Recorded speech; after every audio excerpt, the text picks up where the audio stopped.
Balake. Where is Balake at? My name's Blake. Do you want to go to war, Balake? I'm for real. Ron.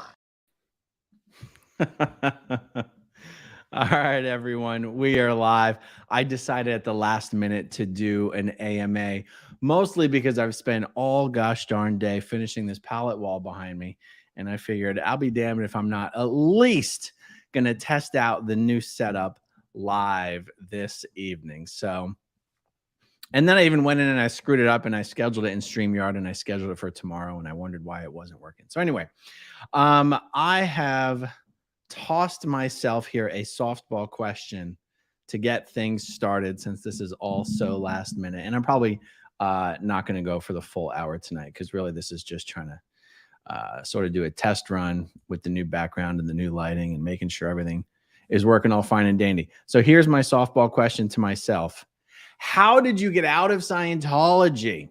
Very common question. A lot of people stumble upon my channel and they don't actually, they haven't seen my episode of Scientology in the Aftermath. I tend not to talk about my own story a lot in my videos. I tend to just talk about other things. So here's the nutshell version. Since we're just doing an AMA, I'll spare you the 1 hour version. Nutshell version. So essentially born and raised in Scientology. Then, once upon a time, a former Sea Org executive sent out an email to most Scientologists in the world saying a lot of really bad things about David Miscavige. And my mom got expelled from Scientology for essentially sharing that information around with other Scientologists. So then Scientology came to me and they said, you know, now that your mother's been expelled, declared is how they call it. Now that your mom's been declared, you have to disconnect from her. You have to never see or talk to your mom again, or else you're going to be declared. Now, realize, once you're declared and expelled, all Scientologists in your life have to completely sever all ties with you. So my wife was a Scientologist. Her parents are Scientologists. Her 3 siblings are Scientologists. We both worked for Scientologists. Our kids went to a Scientology school. All of our friends were Scientologists. And I had no intention of disconnecting from my mom, but I had to at least play along like I was. So I told Scientology I disconnected from her. I even created all sorts of elaborate stories to prove how I had disconnected from her. But the Scientologists in our life were spying on us for Scientology, including the nanny of our children. And the nanny of our 3 girls would ask them questions designed to figure out if they were still seeing their grandmother or not. And we had never told our kids that they were supposed to lie about seeing their grandmother. We would never tell our kids something like that. They were so young at that time anyway. So eventually, after a couple years, Scientology was basically like, this guy's just going to keep lying to us about disconnecting from his mom, isn't he? And then they're like, yeah, he's probably just going to keep lying to us. And like, all right, you got to go. So then I got declared. So then they go to my wife and they say, well, now that your husband's been declared, you've got to disconnect. You've got to divorce and disconnect from your husband, or else you're going to be declared. And she's like, that's not really going to work for me. And they go, okay, well, you're declared. So then they go to her parents and they say, well, you've got to disconnect from your daughter and your 3 granddaughters, or else you guys are going to be declared. Now, this is where we get to the first point in, the domino effect here, where they truly had no choice. Like, I could have disconnected from my mom and that would have been my choice. My wife could have divorced me and that would have been her choice. But at the point where they go to my wife's parents, remember, all their kids are Scientologists. Their kids are married to Scientologists. At that point, they're just having to decide which children they're going to lose and which grandchildren they're going to lose. And when people ask me, is Scientology a cult and why is Scientology a cult? That's the example that I give. That is why Scientology is a cult. My wife's parents had a Sophie's choice. No matter what, they were going to lose kids. It was just a matter of what was easier for them to live with. So they disconnected from my wife and our kids. And, you know, her father passed away, but her mom still lives a couple miles down the road and hasn't seen my girls in years and years and years. So that's how I got out of Scientology. And that is why Scientology is a cult. All right, let's see if there's any actual questions here. And thank you guys. I think I'm pretty happy with how it came out. There's much more space to go for the palette wall to go, but I don't know if there's any reason for me to go any higher. But thank you for the nice comments. And did you notice I put up my little YouTube bling in the background? That's my 100,000 subscriber plaque that they sent me. So that's super exciting. And let me see. I'm looking through the chat here. Sue, thank you very much. That's very kind of you. Throw me a question next time. I'll be happy to answer one for you. Let's see here. Oh, this is a funny one. Please ask your daughter what she thinks she was singing in that ending clip, and congratulations. So she was just kind of making up a song, and it was probably some sort of a compilation of whatever, you know, she was watching on SpongeBob that day or something. What's funny about that video is we did not film that video so that I could use it as an outro on my videos. That video was recorded years and years and years before I ever started using it as an outro. And it's sort of a funny thing that happened when kids these days, they just grow up watching so much YouTube. And she was just so used to seeing people do that at the end of the, you know, the kids' YouTube videos that she would watch, that when my wife was picking her up from, a play date one afternoon, she was just doing that on the guitar, and my wife recorded her doing that. It wasn't until years later that I was like, oh my God, I could edit that into a really adorable outro. So in that video, my daughter's probably 3 years old, 4 years old max. Well, my daughter, that daughter, that's my youngest daughter. She's 12 years old now. And she kind of acts like she's embarrassed that video is at the end of my videos, but I think she secretly loves it. And I told her the other evening, I'm like, you realize like 25, this thing has been viewed like 25 million times. And she was like, oh my gosh. So yeah, that was super cute. All right, let's see. Let's see. No, I disagree with you on that one. I'm not even going to bring that one up. Okay, well, here's one. Okay, so what do your daughters think about Scientology? You know, I think it really says something that even though my wife and I were still officially Scientologists until 2014, and our first daughter was born in 2006. So that's 8 years. 8 years, we had kids and still been Scientologists. And actually, by 2014, we'd already had all 3 of our kids. So all of our kids are like 2 years apart. So 2006, 2008, 2010, we didn't officially leave Scientology until 2014. Despite the fact that we'd spent all those years as Scientologists with kids, our kids never even heard the word Scientology until Leah Remini came over to the house to film the Aftermath show. And even then, I'm not sure they heard the word Scientology because the kids were not home when I was filming that interview. Let's see. Did they hear the word when the show aired? So this is kind of a roundabout way of saying the only thing my kids know of Scientology is that we used to be in it, and I have a YouTube channel about it. And it's the reason they can't see their grandparents or their cousins or their aunts and their uncles. And I've given them like the 30-second description of what Scientology is, but they've never been exposed to Scientology auditing. They wouldn't be able to describe it in any way, shape, or form. They've never stepped foot into a Scientology org or mission. They've never seen a book by L. Ron Hubbard. They've zero, like absolutely zero. And they just know that it's a crazy cult that destroys families. That is what my daughters know of Scientology. Let's see. What's next?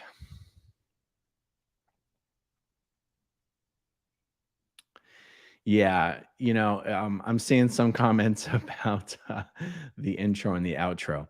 I get such mixed comments on things like whether the Key and Peele intro is amazing, don't ever remove it, it's funny every time, or it's old and it's been run into the ground and you need to get rid of it. The same thing with the outro. The outro is different. 99% of the people think that the outro is absolutely adorable. Oh, I'll get rid of this little banner. I hate when I forget that. And then like 1 or 2% of people are like, oh yeah, it's creepy that you're using a kid to promote your videos or whatever. There's just no trying to make sense of the spectrum of opinions on the internet, and you have to stick with what you just feel is true. The Key and Peele thing for me is so funny. Even when I'm editing my videos every single day, every time I put that intro in front of my video and watch it in the editing software, I crack up. And also, I like to remind people, if you watch my videos all the time and it starts to get old, I understand, but realize my channel is still growing. 10 to 20% of the views that I get every day on my channel are people viewing it for the very first time. So whether something's getting old or not, that's all relative. So just something to keep in mind. All right. I do see a super chat. Sandy was Barry Pepper a Scientologist? Google comes up with nothing. Yeah, I have absolutely no reason to believe Barry Pepper was ever a Scientologist. I was never told that he was. It was never one of those whispers or the rumors that went around. He never appeared in any Scientology literature. And things like that really do spread. Like the rumor mill in Scientology spreads pretty quick with just a few phone calls. Hot piece of news about a new actor getting into Scientology can spread all the way around the world in Scientology. And once the staff members start to find out about something, then it really spreads like wildfire. So nope. Thankfully, Barry Pepper dodged that bullet. So that's a good one. One of these days, I'm going to have to figure out how to do a reaction video to the Battlefield Earth movie. I don't want to do like a 2-hour reaction video, but I'll have to figure out some clever way to do it because I think that would be a lot of fun. All right, let's see. All right, here's some stuff. Rosano's wifey, thank you so much. How is the negative stuff Scientology has put out about you affecting your kids? Has Scientology gone after them as well? So I would say it doesn't affect them at all. I guess it's easier for me to assume that they haven't seen the websites. It wouldn't bother me if they did. Kids honestly just don't Google that much the way my generation would Google everything. You can search YouTube, Instagram, TikTok. I guess the kids don't have Instagram accounts. But the thing is that the websites are so ridiculous. And honestly, there's not even anything on them that's really that terrible. Like, what does my website begin with? Aaron snaps at his kids sometimes. My kids would be like, yeah, he does. He does snap at us. I've seen him raise his voice at his wife before. My kids would be like, yeah, we've seen that too. Well, we didn't make a website about it. I to the best of my knowledge, it hasn't affected them in any way. And no, Scientology hasn't gone after them. In fact, sometimes we have to screen our kids' friends to find out if they're Scientologists because, they do go to public school. I mean, it's a charter school, but charter schools are public schools. And there's a lot of Scientology kids here in Clearwater. And our kids have wound up with some Scientologist friends. And we have that conversation when it comes up. So thank you for that question. All right, here's one. Ben Savage, what is Tampa Brad up to these days? I just checked his channel like last night, and I saw that he did put up a video recently. It didn't strike me as like super high on the priority list to do a reaction video to. Like it wasn't that spectacular. But he's not posting very often, but he did post something recently. And the list that I've created of subjects to do videos on is just so long that I'd have to get I'd have to knock out a pretty big chunk of it before I'm going to go back and do another Tampa Brad video, but it'll happen eventually. The only reason I've been a little light on my videos the past week is because the amount of work it's taken me during daylight hours to try and get this wall built when they were also redoing the pool outside and had covered all of my pallet wood with fiberglass dust. So it's been hard for me to figure out how to get everything done this past week. So, but eventually I will get back to Tampa Brad. And I'm sure he would be thankful too, because I noticed that the view count on his videos is total garbage. Ever since I stopped reacting to his videos, he stopped getting views on his videos. So maybe I'll do him a favor and revisit him sometime soon. Thank you for that question. All right, let's see. What do you think about Howard Stern's Twitter comment on Kirstie Alley's death? Well, I didn't see Howard Stern's Twitter comment, but how about I just try to pull it up right here? Let's see what's going on. I hope Howard doesn't tweet like 100 times a day.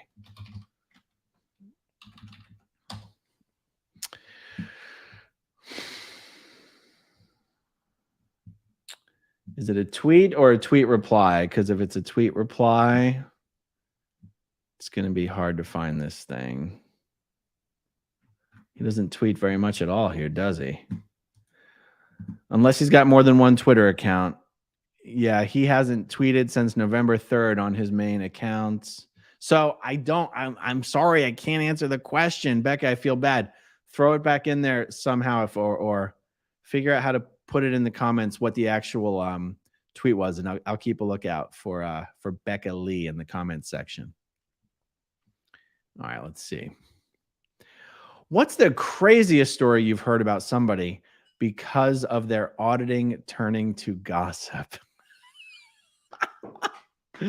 Oh boy, I don't know how to answer that question without crossing YouTube's family friendly or guidelines or whatever you want to call it. Okay, the craziest story has to do with animals. That's all I can say. That's all I can say. Let your imagination run wild. And I mean, this is the kind of stuff, like, I'll tell you, it's one of the reasons I never really wanted to get auditing when I was in Scientology, because I would see how carelessly people's auditing info was treated amongst the staff. And not only by professional auditors who audited the public, but by the technical staff who dealt with the staff. Like, looking in staff members' auditing folders is much easier than looking in public's auditing folders. And the information in staff members' auditing folders, you know, nothing was sacred. Nothing was sacred. Nothing was protected. So thank you for that question, Marcus. Much appreciated. Let's see. Oh, I get this question a lot from Tommy. Why did you decide to stay in Clearwater? I thought you would have wanted to move away from near Scientology headquarters. So now, first of all, Clearwater is not Scientology headquarters. Headquarters is in California, but Clearwater is the biggest Scientology organization. So just think about it this way. Scientology is more afraid of me than I am of it. I have no reason to run away from Scientology. I see these guys on the street. They scatter like cockroaches. If I walk into a store and there's Scientologists in there, it will empty out. There's nothing they can do that would bother me personally. I mean, I welcome harassment because I'll figure out how to turn it back against them. And so, you know, I'd already, by 2014, by the time we got declared, both my wife and I, we'd already been living here since 2006. So I grew up in a cult, so I'm not that good at math. What is that, 8 years? And, you know, we sort of live in paradise. I mean, Clearwater is where a good portion of the country comes for spring break. And even though I don't love the salt water, I do love living by the beach. I love the fact that we've got, you know, a roller coaster. We got Busch Gardens nearby. We've got the beach nearby. We're just hours away from other fresh water, like what is it? Springs. There's a whole bunch of freshwater springs around here. It's just a great place to live. And the only thing that would make it not a great place to live is Scientology. But I don't give a damn about Scientology. And Scientology is a lot smaller than than you'd think, even in Clearwater, to be perfectly honest. I mean, there's 120,000 citizens in Clearwater. There's maybe 3,000 Scientologists, and half of those guys are locked up in the buildings all day, and you never see them anyway. So to move away from Clearwater just because of Scientology would be, I think, would be foolish. I know some people like sort of get really triggered coming to Clearwater when they're former Scientologists, but I'm just not one of those guys. The truth is, I actually hate the weather. I do hate the humidity. And if my friends at this point, we continue to live here because of our friends. And that's really what it comes down to. If anywhere else we moved in the country other than perhaps California, we just have to make all new friends. And who wants to do that at the advanced age of 42 years old? So, yeah. My kids would like to be where there's snow, but they just like to visit the snow. They don't like to, I seriously don't think they would like to live in the snow. So for now, Clearwater's home. And as far as I'm concerned, Scientology can be the one to take a hike. Thank you for the question, Tommy. I appreciate it. All right, let's see here. Missy, thanks for bringing so much light and helping those who have escaped. You are making a difference. Well, thank you so much, Missy. We really do end up doing a lot behind the scenes with the Aftermath Foundation to help people who are escaping. And when I say do a lot, what I really mean is there really are a lot of people leaving Scientology. And since I'm on the subject, let me just get the Mike Rinder bobblehead plug done. Wait, I got a banner just for this. Hold up. Oh, where's my banner? There it is. Mark Headley created the spshop.com to be a merch store for the Aftermath Foundation so that the Aftermath Foundation didn't have to get involved in doing sales, collecting sales tax and all that stuff. So he created the website and he gets all the merch made, and 100% of the proceeds from the SP shop goes to the Aftermath Foundation. These Mike Rinder bobbleheads can be purchased at the spshop.com. So if you're looking for an awesome Christmas present, something sure to repel any Scientology spies that might have inserted themselves into your life, you can get a Mike Rinder bobblehead today, or get 2 of them. And by the way, I would like to mention, I don't know if anyone, is familiar with how nonprofits work, but all of the board, the Aftermath Foundation is staffed and run by the board members, and the board members work for 100% free. So board members, we do not get paid. We do not get a salary. We do not hourly, nothing. 100% volunteer operation. And so, when I'm plugging these things, it's not because we're trying to meet payroll. 100% of the funds goes to help people leave Scientology. So, all right, that's my mini mic plug for the AMA. Let's get back to some questions. And thank you, Missy. I really appreciate that. Here's one from Pitter Pat. You need a David Miscavige bobblehead shorter than Mike's. Then David can help raise money for the foundation. We could make a David Miscavige bobblehead. It could be the same size as this one, but we would have to market it as life size, unfortunately, because Miscavige really is just that small. No, I think, fingers crossed, guys, we're hoping to have the Leah Remini bobbleheads done by the end of the year. We were hoping to have them done by Christmas. We're getting awfully close to Christmas, so we'll see if that's going to happen. I'm not quite sure. And who knows? Maybe this bald head is perfectly suited for a bobblehead of its own. It would probably be easier. These are all hand painted, by the way. I know that's hard to believe. I'm not sure what Filipino sweatshop that gets done in, but these are. I joke about who's doing it because I got no idea. But these are not 100% uniform. These do not all look alike. They're not just painted by machines. They're hand painted. Oh, by the way, quick plug. I've been doing Mondays with Mark Headley. Mondays with Mark. This next Monday, we're doing Mondays with Mark and Mike. Both Mark and Mike Rinder will be joining me for Mondays with Mark. So that'll be a lot of fun. Thank you, Pitter Pat, for that. All right, let me see what else we got. Here's one. Roxy Jean. Are Priscilla Presley and her granddaughter, Riley Keough, still members? Do you know if Ben Keough was in when he passed? Okay, so I actually learned something about this week. I spoke with someone who's a friend of Lisa Marie's. Lisa Marie is technically not in Scientology. Her daughter, Riley, is technically not in Scientology. But Riley has a lot of Scientologist friends, and she doesn't want to upset her lifestyle. Not lifestyle. She doesn't want to upset her quality of life. She wants to keep her friends. So even though Riley and Lisa Marie were at one point very much out of Scientology, very much in touch with very high-profile, famous, suppressive persons, they are no longer in touch with any of those people, and they have chosen to keep their mouths shut and go along to get along so that Riley can keep her Scientology friends like Georgie Flores, etc. And, you know, Lisa Marie has some stories that she tells about why she has to keep her mouth shut, and Scientology's got this blackmail on her and that blackmail on her, and, you know, they'll get her kids taken away. But that's really just a bunch of horse shit. You can't get someone's kids taken away for something that happened 3 or 4 years ago. So I think what it really comes down to is Lisa Marie doesn't want to lose Riley. And even though Riley's not a Scientologist, she would pick her friends over her mother anyway, because that's just how I'm told Riley is.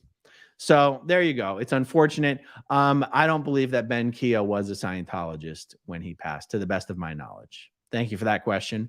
Mucho appreciated. Okay, we got another one here. Michael Rossano. From what I understand, Scientologists are waiting for OT8. Actually, they're waiting for 9 and 10. OT8 is already available, which LRH never wrote up. Is that right? If so, how will the Church of Scientology handle it? Will they just make it up? Excellent question, Michael. I get this question a lot. So, yep, Scientologists are waiting for OT 9 and 10. They were told that LRH wrote it up before he died, or as Scientology would say, dropped his body. This is one of the biggest secrets that Scientology and Miscavige have, that there is no OT 9 and 10. L. Ron Hubbard did not leave behind anything in his notes or his records or whatever, his filing cabinets, about what the bejesus is supposed to be on OT 9 and 10. So how will the Church of Scientology handle it? Well, if they come up with something, they're going to have to just make it up because it doesn't exist. But I've mentioned this previously, and I think it bears repeating for the Scientologists who like low-key watch these videos. There are reasons why it is very, very difficult to come up with something that would pass muster as OT 9 and 10. Because L. Ron Hubbard described OT 1 through 7 as pre-OT levels. And OT 1 through 7 all have to do with telepathically, or OT 3 through 7 all have to do with telepathically exercising body thetans, like exercising as in demons, like telepathically auditing these body thetans, these thetans that are stuck to your body, and getting rid of them. That's the lower OT levels. L. Ron Hubbard said that OT8 was the first real OT level. So he differentiated OT8 from 1 through 7, and even OT8 sort of indirectly deals with body thetans. On OT8, you find out that the majority of your past life recalls that you've had in your auditing weren't your recalls; those were the recalls of your body thetans. And so L. Ron Hubbard has set up this expectation where whatever's on OT 9 and 10 is not supposed to just be more body thetan stuff.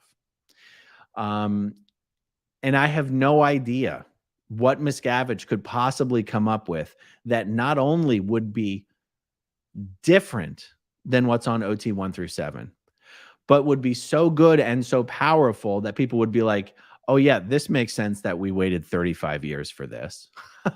So he's really in quite a predicament. Now, that doesn't mean he won't come up with something.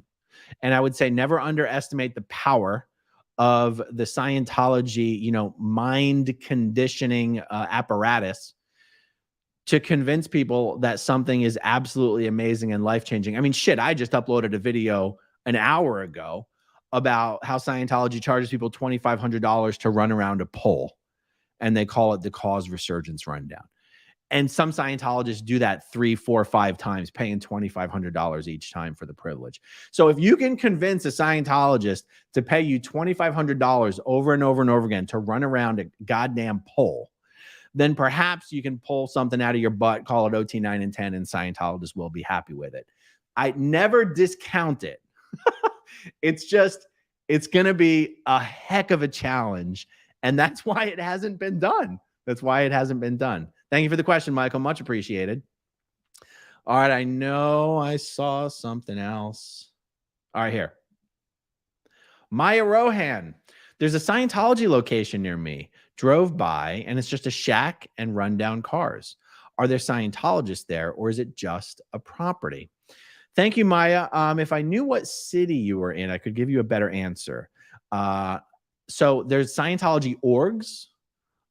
In the world of Scientology, they're class 5 orgs. They're official Scientology organizations.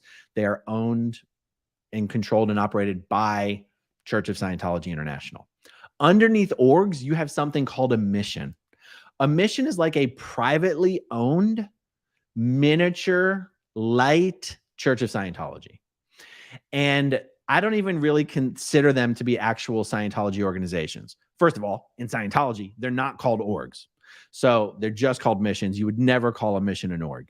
And also, Scientology missions can open and close all the time, whereas a Scientology org would never close. Scientology would dip into its reserves to keep a Scientology org open no matter what, whereas missions are privately owned, so they close all the time. So depending on what you mean by shack and depending on the location, it might just be a mission, in which case it's probably only open like a few days a week or certain hours per, a few hours each day or something. Or you might just be near a really crappy org. But if it's an actual building with a big sign, and if it looks like it's actually open for business 7 days a week, there will always be at least some staff there. It will never actually be closed. Those doors will never be closed. It will never be locked during business hours. The same is not true for a mission. Thank you, Maya, for the question. Much appreciated. Okay, let's see. All right, here's one. Studio. All right, here we go. What, if anything, do Scientologists believe proves that Scientology is real and not just another game that Thetans are playing? Well, okay, a couple ways to answer this question. First of all, Scientology could easily be described as just another game that Thetans are playing, because literally anything in existence is a game that Thetans are playing.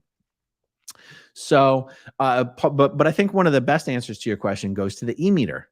The E-meter is what Scientologists believe prove that Scientology is real.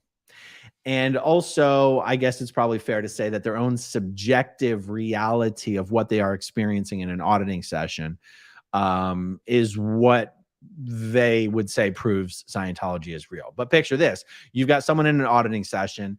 The auditor is asking them to recall something that's earlier than the incident they just recalled. They can't find anything. The last incident they recalled, they were like, the earliest memory they have of this lifetime. The auditor's like, go earlier, go earlier, go earlier. The person's vaguely remembering, something from a past life, but they think they're just imagining it. The auditor encourages them with the E-meter to keep going and essentially explore whatever that memory / imagination is. And it is the reinforcement from the auditor and the E-meter that gives that person the confidence that this memory is an actual past life recall and not just a figment of their imagination. So much of this question really does go back to the E-meter. But then again, the E-meter is just another game that Thetans are playing anyway. Thank you for that question. Much appreciated. Okay. Oh, here's Becca again. Sorry, Becca. Didn't mean to make you do another super chat on that one. Howard Stern said that Kirstie Alley was anti-mandate. Maybe she didn't go to the doctor soon enough when she wasn't feeling well. I mean, that's certainly true. Scientologists tend to be anti, I don't want to step on YouTube's rules, anti-medicine injections. How's that one? That's clever, right? Even though L. Ron Hubbard never specifically said anything about that, there's just kind of a sort of not an anti-medicine culture, but a looking down on medicine. Like the medical doctor has his place, but Scientology is senior to whatever place the medical doctor occupies. So like Scientologists will go to the doctor for things like broken bones, anything that seems serious, but they don't go to the doctor as quickly as a non-Scientologist might. So let's see. So she was certainly anti-medicine injection. That's true. Now, she died from colon cancer, so that certainly got nothing to do with the injections. Maybe she didn't go to the doctor soon enough when she wasn't feeling well. I mean, I would say I would very strongly agree with that statement. She was also very high on the bridge. She was OT8. So she was at the level of the bridge where they very much believe that things that are physically wrong with you can and should be fixed with auditing. Now, people at the lower levels of the bridge believe that as well, but it gets reinforced in a particularly strong way on the upper confidential levels of the bridge. So I totally agree with Howard Stern's comment. And yeah, thanks for the question, Becca. Much appreciated. Okay, let's see.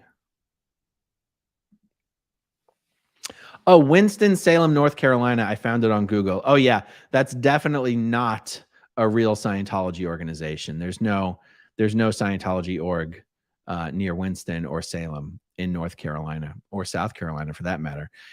Half the states in the United States have no Scientology orgs in them. And yet Miscavige still has convinced Scientologists that Scientology is the fastest growing religion on earth. And they don't even have centers in every state of the United States. Just absolutely ridiculous. Thank you, Maya.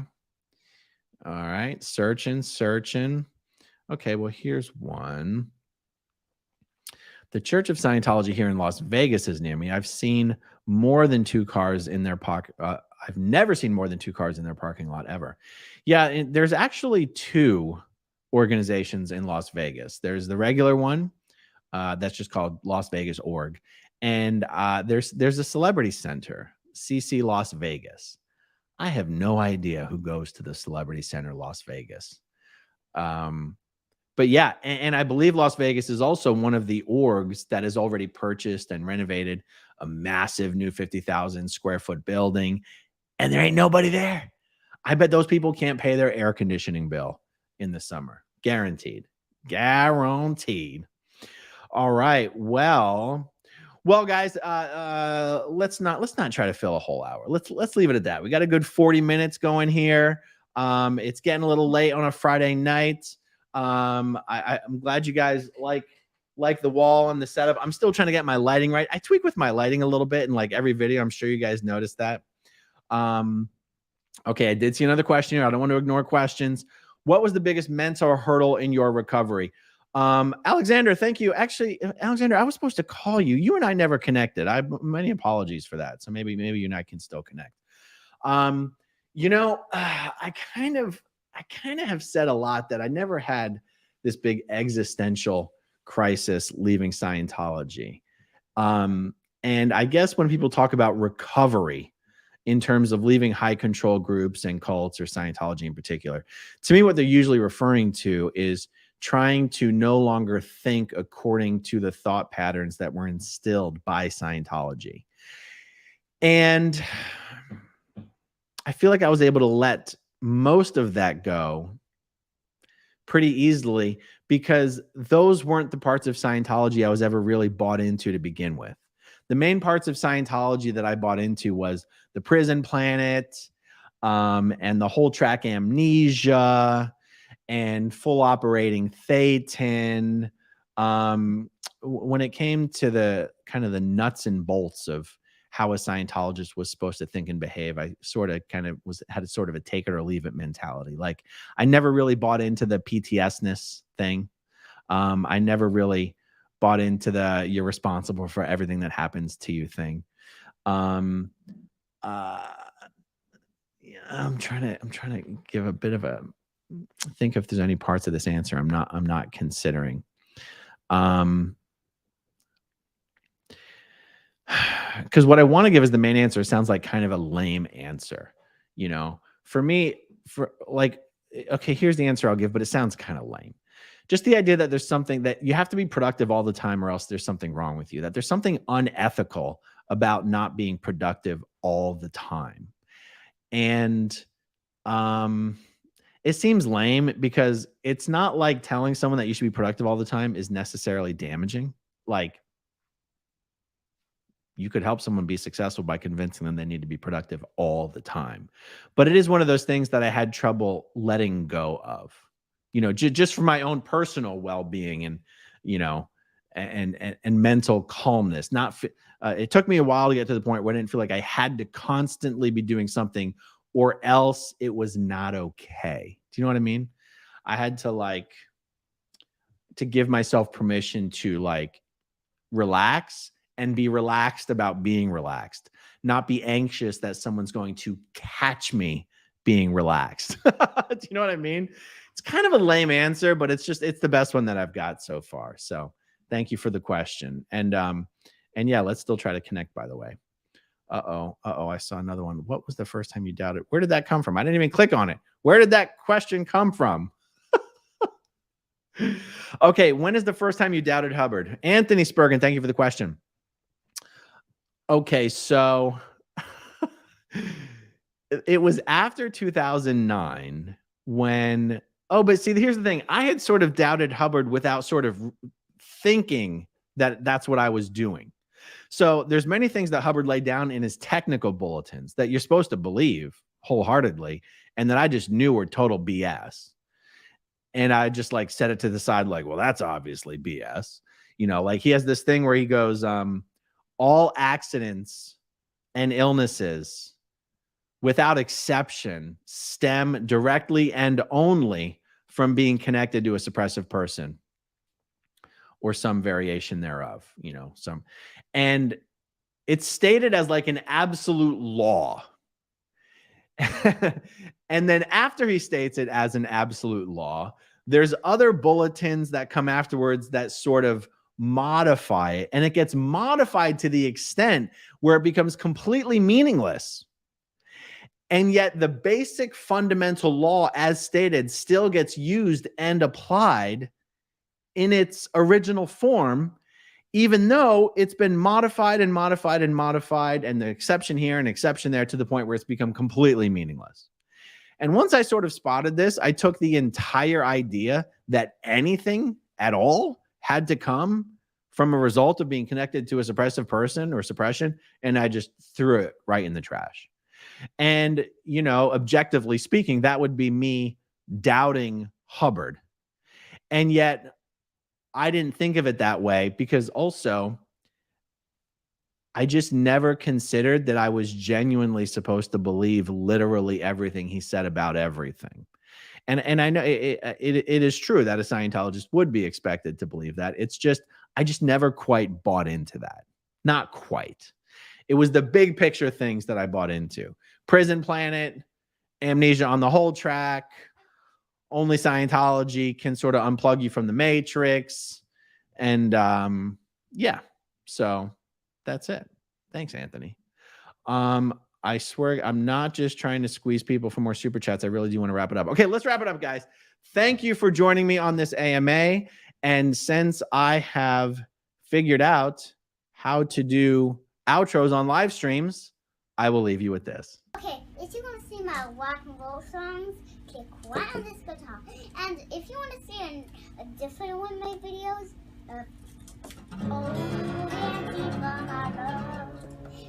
then you could click right inside here. If you have subscribed or not, subscribe right